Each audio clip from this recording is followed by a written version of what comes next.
Hey everyone, welcome back. This is Mandy. So these cool little sunflower molds we're going to play around with today. I got these from FluidArt-Co, and that color is Isadora. So that's a Bling It color from Colourarte. So this is a pure mica, the Isadora. This is Interference Gold from Colourarte, Interference Red from Colourarte. This is Indian Spice, which is also a Bling It color. Oh no, Butterscotch from Colourarte.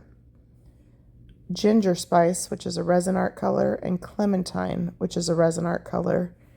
And I ended up going with the satin color, which is, I don't know if I actually hold it up to the camera, but hopefully I will put it in the description box. So what I'm basically going to do is I'm going to dry brush these molds. So you can't do this with primary elements without some sort of a wetting agent like water or something, because they don't dissolve in resin, right? So I'm using pure mica or Resinarte colors. So if you're using Colourarte, just keep that in mind. So Isadora is not a primary element. It's not a dry paint. It's just a mica. So what I'm doing is basically every other couple petals, I'm using a makeup brush to dry brush the Isadora into the mold. And the Clementine and the Butterscotch have larger particulates. So, and the larger particulates are mixed with a fine powder. So because I want to make sure we have good coverage, I'm going to sprinkle those in, but I'm not going to use them as like a main color. I'm going to kind of default more to the Isadora because it's a little bit of a finer particulate. So when you're dry brushing, just consider the fact that, you know, coverage is a factor, right? So yeah, I'd never messed with these before, and I thought they were super cute, and so I wanted to play around with dry brushing them. So I only have 2 of them, and because I got them when there was like a big sale and there was only 2 left. So what I'm going to do is, from a completed coaster, I'm going to make 2 more molds so that I can make 4 at a time if I want to. So I'll probably do that with the finished product if this turns out well. So this is the Clementine color. So now you see I'm going to go through and kind of in the more minor places, I'm going to hit it with that Clementine color. And then I'm going to dry brush that around. I'll do one of these a little bit slower with you, and then I'll speed up the rest of the process because, you know, that's got to be a little boring. And so this is a beautiful orange color. And my thought was that, you know, we'll kind of hit the orange and the red. And so because I'm going to fill this mold with black resin, these colors should actually reflect quite beautifully. Now, for some reason, I thought when I did this, I was like, before I put the black resin in, I'm going to put Interference Gold in some clear resin, and I'm just going to kind of put that over the petals first.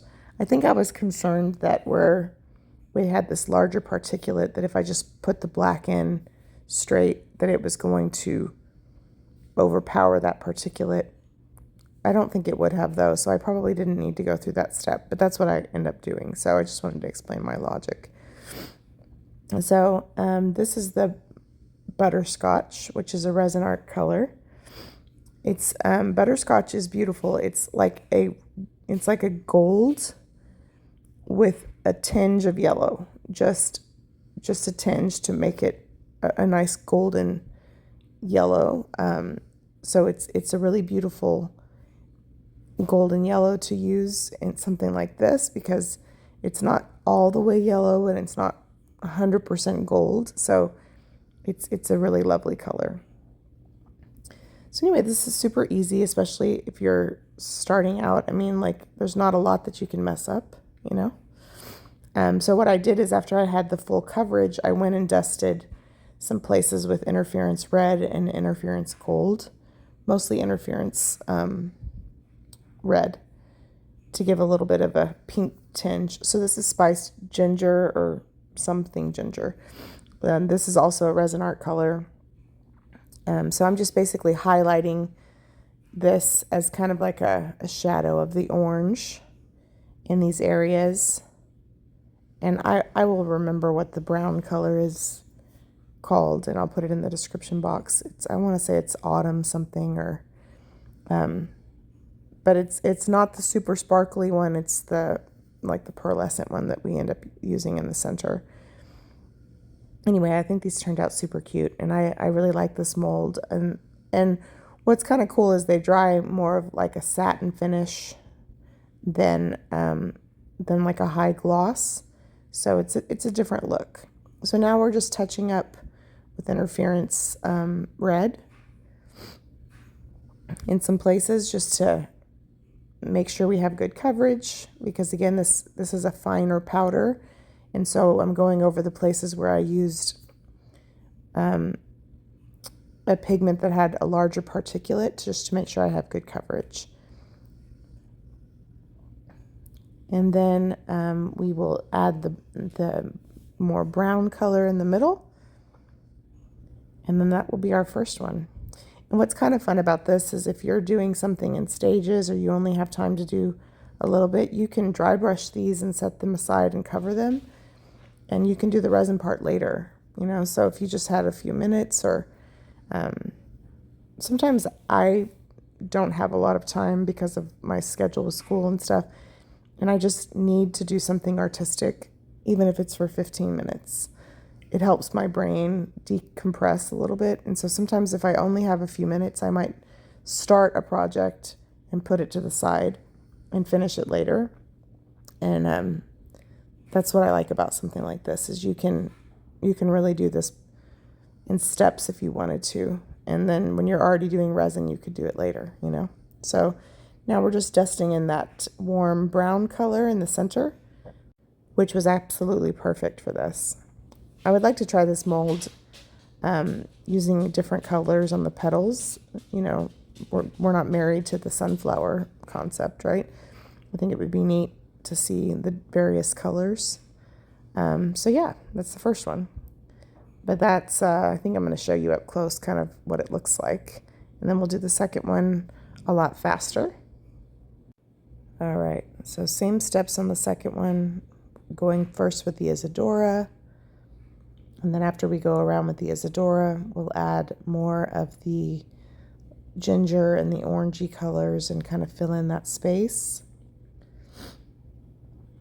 And then what I did is I used I think I used Promise Epoxy for this, which it does, even after I put it through the Resiners machine, the Resiners machine gets a lot of the bubbles out, but it tends to have some like micro bubbles, but it works fine for this.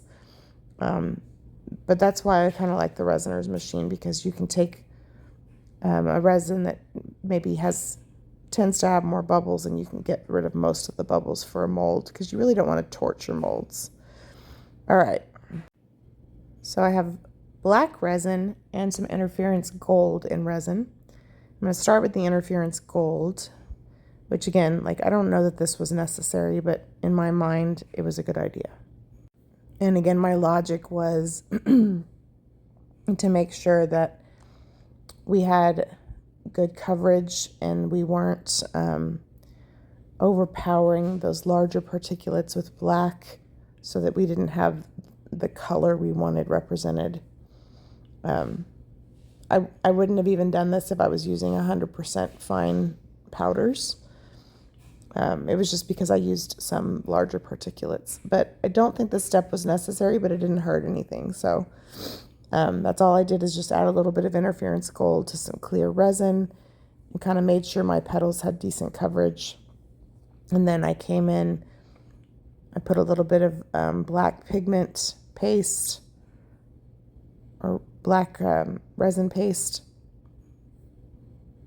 in my clear resin, and then just topped it all off. I also could have really just done the black, but again, it was my first time doing this, so I I went ahead and tried it that way.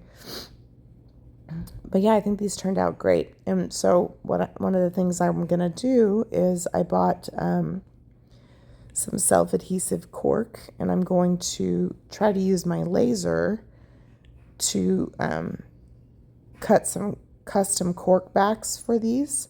So if I sand down the rough edges in the back, I can put a nice cork back in the back of them.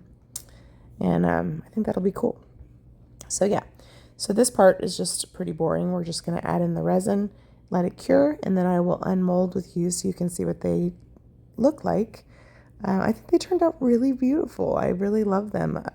I was really pleasantly surprised for my first time, and it's a great little mold. I really like working with it. It's unique and beautiful result. So now we're going to come in with the black and let it cure. All right. And I was concerned I wasn't going to have enough resin, so I kind of went center first, and I knew I could kind of hit the edges and mix it if I had to a little bit with that interference gold. So that was why I took that approach. And I basically had just enough, so yay. All right, so now we're going to let them sit overnight. And let me show you the unmolding. So this has sat overnight. So now we can explore together what this looks like. I was careful to not rush and damage the mold, you know.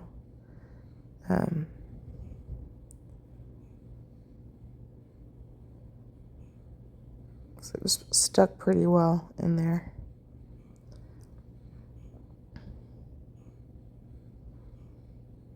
So the center has all those little like seed looking things, and so just making sure I don't tear it. Look how pretty it turned out. Let me know what you think. Thanks for watching. Bye.